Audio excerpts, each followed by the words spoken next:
Welcome back to more Sip2Tally. I'm your host, Coach Evans, and today we're going to talk about our number 18, the Atlanta Falcons, representing the 404.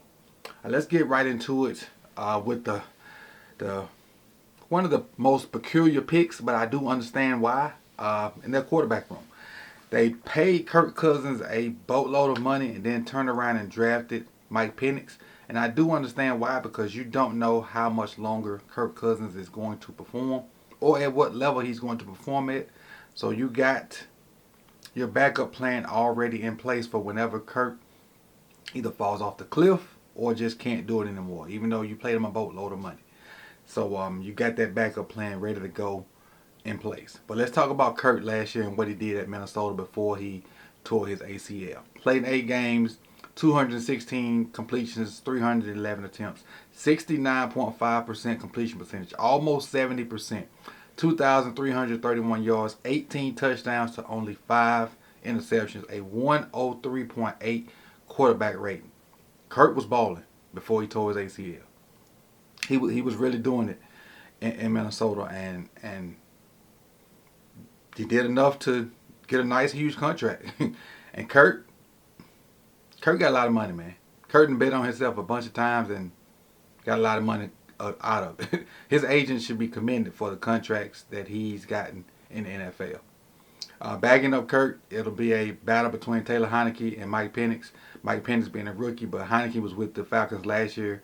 74 for 136, 890 yards, 3 touchdowns, 4 interceptions. And again, Mike Penix coming in from the University of Washington. Had an amazing career there.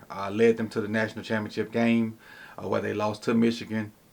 Threw for a bunch of yards, had a bunch of great receivers on the team, had a decent running back, had a good O-line. Amazing career. Started at Indiana, finished at Washington. I really like the young fella, and I hope he'll have a great career once Kirk decides to step down and whatnot. Let's go to the running backs. Leading their running back room, Bijan Robinson. Do all, everything, running, receiving back, ankles of steel, juke moves from crazy. Last year, Bijan stepped on the scene and was just absolutely nuts. Rushed for 978 yards on 214 carries, 4 touchdowns. Also caught 58 balls for 487 yards and also had 4 touchdowns there. Backing him up is Tyler Algiers, who was having a decent career before Bijan got there. And in the split time role last year, Tyler had 683 yards, 4 touchdowns, and caught 18 passes for 193 yards. So those two will be a formidable 1-2 punch in Atlanta, and they're going to run a boatload of outside zone, left and, well, let me take that back. They ran a boatload of outside zone under the old regime. They got a new regime now. They don't have the Arthur Smith is not the guy anymore. Raheem Morris is the guy. So I don't know if they're going to still do that. But they were set up to do it last year. Last year they ran a lot outside zone, left and right, and they beat your head in it with it. But they also added Jace McClellan, the running back from Alabama. So if they want to stay in that mind frame, they got 3 guys to do that.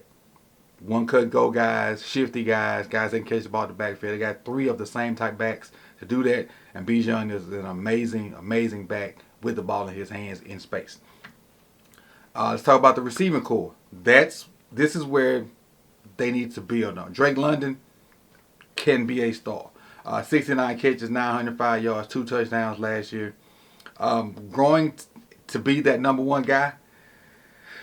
He's going to have better quarterback play with Kirk, and the scheme is probably going to be better too, so he'll have a better opportunity to kind of push that 100 catch mark and to grow and to be one of the better receivers in the league. Darnell Mooney's going to be the number 2 starting off. Last year he was kind of a forgotten guy in Chicago. He had 31 catches, 414 yards. Brought in Rondale Moore to kind of be the slot guy to fill that role. Smaller, shiftier guy. 40 catches, 352 yards, and 1 touchdown also. The 3 backups in that room, Cordell Hodge, Casey Washington, and Ray McLeod. Ray's probably going to be more of the return guy to fill that kickoff role that what's my guy? Cordell Patterson left. Ray's probably going to fill that role. Ray's coming in from San Francisco, if I'm not mistaken. Talk about the tight end. or the tight ends. Kyle Pitts, unfulfilled potential so far. But Kyle Pitts has the potential to be one of the best tight ends in the game. Fast, tall, good hands. But again, like I said with Drake London, he hasn't had the best quarterback play or the best scheme. I think all that starts to change for him now. Last year, 50 catches, or 53 catches, 667 yards.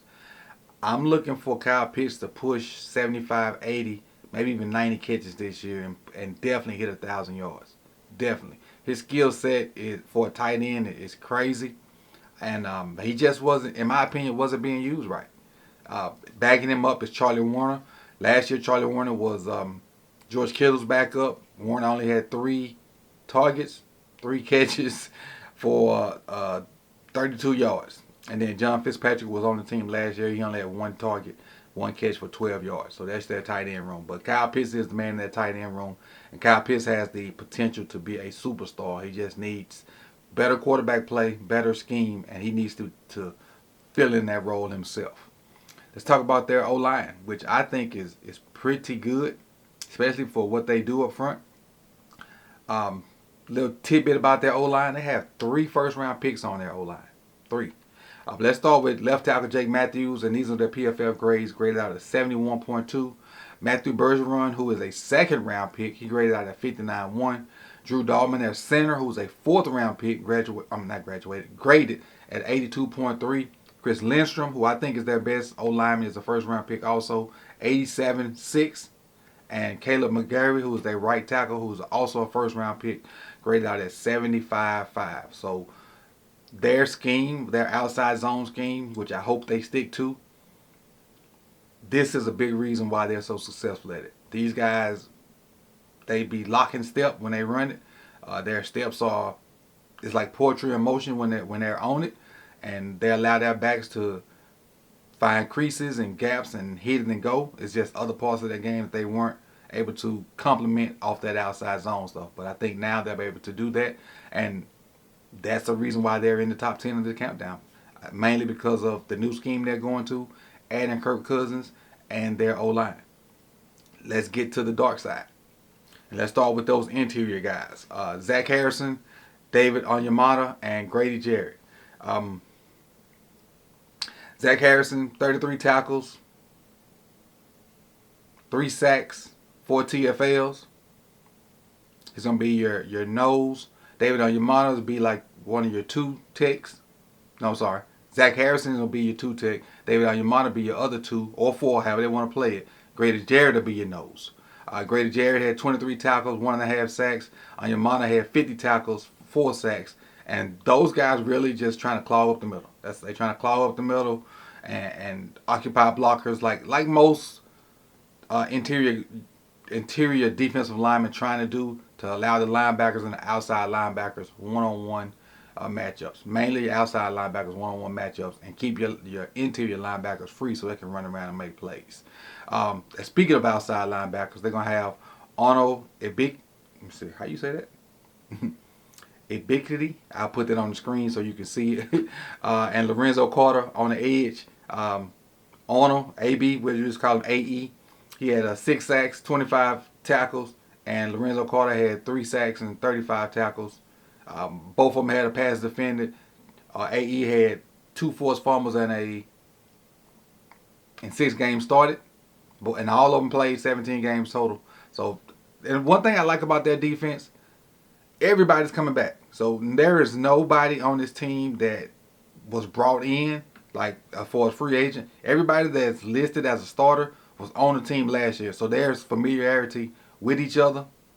Now everybody wasn't a starter, but everybody's back, if that makes sense. So there's some starters that are not on the team this year, but everybody that's on the team now was there last year. So that's a good thing. Them guys having familiarity and chemistry with each other. Let's go to the linebackers. Caden Ellis, 122 tackles, 4 sacks, and Troy Anderson. Troy Anderson is one of those guys that I just mentioned that wasn't a starter last year, but was on the team. And he only played in 2 games, only had 19 tackles and a half a sack. But again, was on the team, familiarity with the system, familiarity with the players, and that chemistry should bode well going in that linebacker room with Caden Ellis. But Caden Ellis is the main guy in the linebacker room as far as inside linebacker with 122 tackles last year. Going to their DBs. A.J. Terrell, the leading DB, 11 passes defended, 45 tackles. Clark Phillips is the second, well, should be the second starter. 27 tackles, 5 PDs, or PBUs, however you want to say it. Then the nickel corner is going to be Mike Hughes with 1 PBU and 21 tackles. A.J. Terrell played in 17 games, Clark played in 11, and then Mike Hughes played in 5. And their safety room, rounding out the DBs, they have one of the best safeties in the NFL, if not the best safety in the NFL.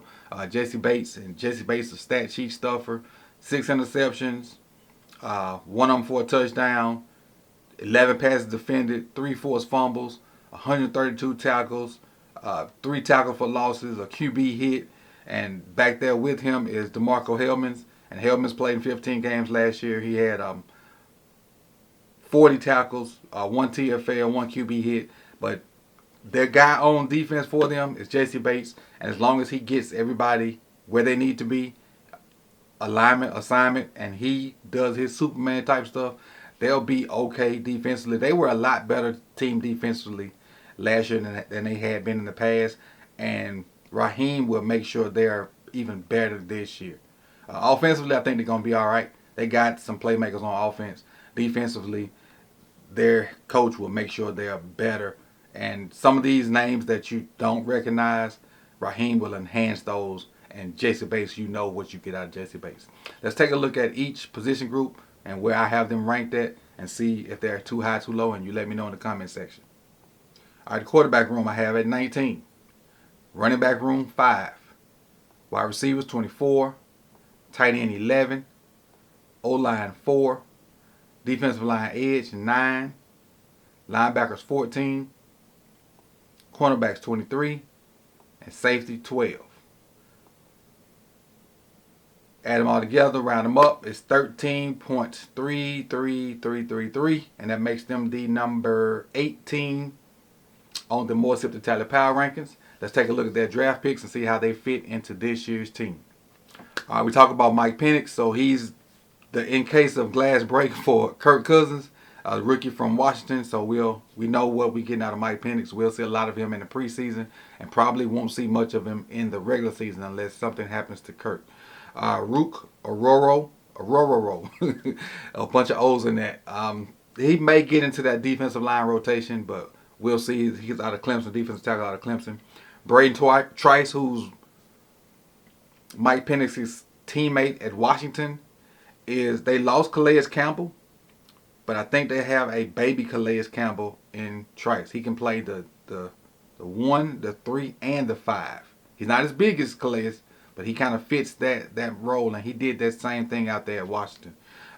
Dorless from Oregon, kind of that same role. So they kind of got that same type player out of Trice and Dorless from Washington and Oregon. I like that young combination to wreak havoc in Atlanta for years to come.